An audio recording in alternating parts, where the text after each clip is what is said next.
नमस्कार, मैं हूं Amod Srivastava. Amazing thought, amazing message, amazing information की दिशा में आज एक कदम और आगे। आज के इस चिंतन का विषय है यदु काल का विनाश कैसे हुआ। आज के इस चिंतन का विषय है यदु कुल के समूल नष्ट होने का कारण क्या है। आपको ये मेरा वीडियो अच्छा लगे तो लाइक करें, शेयर करें और लाल बटन दबाकर सब्सक्राइब अवश्य करें। साथ ही बेल आइकन दबाना बिल्कुल ना भूलें। आइए जानते हैं कैसे खत्म हुआ भगवान श्री कृष्ण सहित पूरा यदुकुल। 18 दिन चले महाभारत के युद्ध में बेहद रक्तपात के सिवाय कुछ हासिल नहीं हुआ।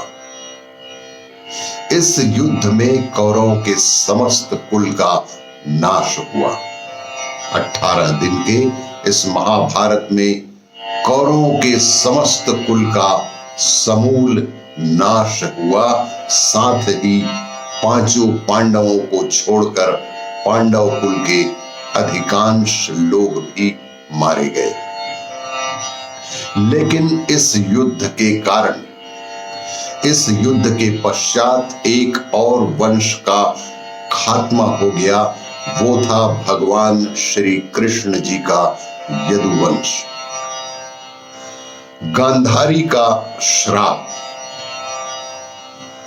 महाभारत युद्ध की समाप्ति के बाद 18 दिन चले महाभारत युद्ध की समाप्ति के पश्चात जब युधिष्ठिर का राज तिलक हो रहा था, तब कौरवों की माता गांधारी ने महाभारत युद्ध के लिए भगवान श्री कृष्ण को दोषी ठहराते हुए श्राप दिया कि जिस प्रकार कौरवों के वंश का नाश हुआ, ठीक उसी प्रकार यदुवंश का भी नाश होगा। गांधारी के इस श्राप से ही विनाश काल आने के कारण श्री कृष्ण द्वारिका लौटकर यदुवंशियों को लेकर प्रयास क्षेत्र में आ गए थे। और इसी कारण भगवान श्री कृष्ण द्वारिका लौटकर यदुवंशियों को अपने साथ लेकर प्रयास क्षेत्र में आ गए थे।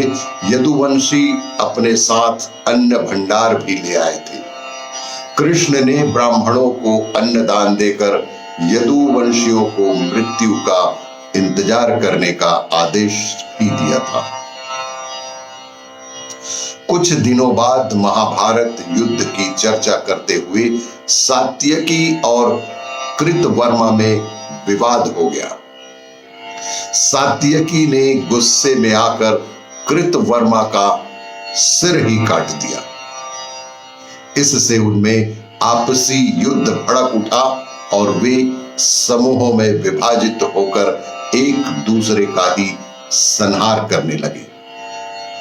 इस लड़ाई में भगवान श्री कृष्ण के पुत्र प्रद्युम्न और मित्र सात्यकी समेत सभी यदुवंशी मारे गए थे। केवल बब्रू और दारुक ही बचे रह गए थे।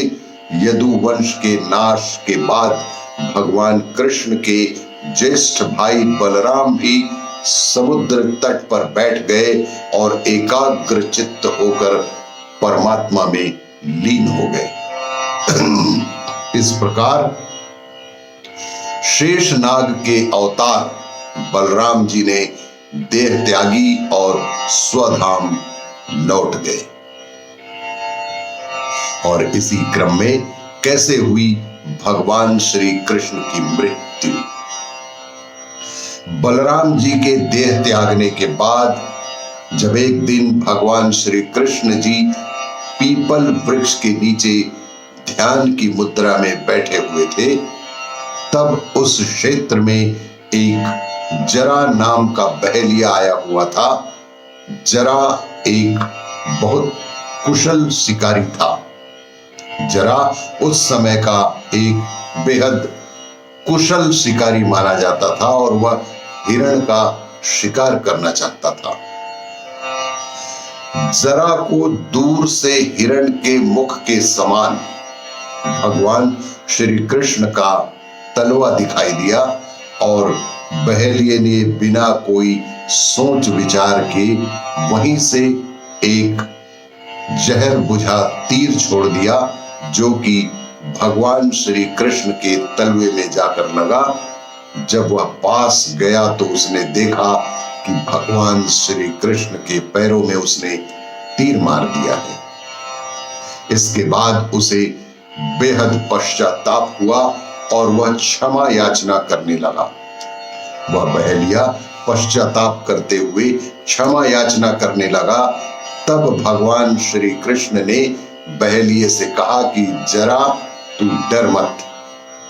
उन्होंने कहा कि तू डर मत, तूने मेरे मन का काम किया है। अब तू मेरी आज्ञा से स्वर्ग लोक प्राप्त करेगा। और बहेलिये के जाने के बाद वहां भगवान श्री कृष्ण का सारथी दारुक पहुंच गया। दारुक को देखकर श्री कृष्ण ने कहा कि वह द्वारिका जाकर सभी को यह बताए कि पूरा यदु वंश नष्ट हो चुका है और बलराम के साथ और भगवान श्री बलराम के साथ भगवान कृष्ण भी स्वधाम लौट चुके हैं। अतः सभी लोग द्वारिका छोड़ दो, क्योंकि वह नगरी अब जलमग्न होने वाली है। मेरी माता पिता और सभी प्रियजन इंद्रप्रस्थ को चले जाएं। यह संदेश लेकर दारुक वहां से चला गया। इसके बाद उस क्षेत्र में सभी देवता और स्वर्ग की अप्सराएं, यक्ष, किन्नर, गंधर्व आदि आए और उन्होंने भगवान श्री कृष्ण की आराधना की।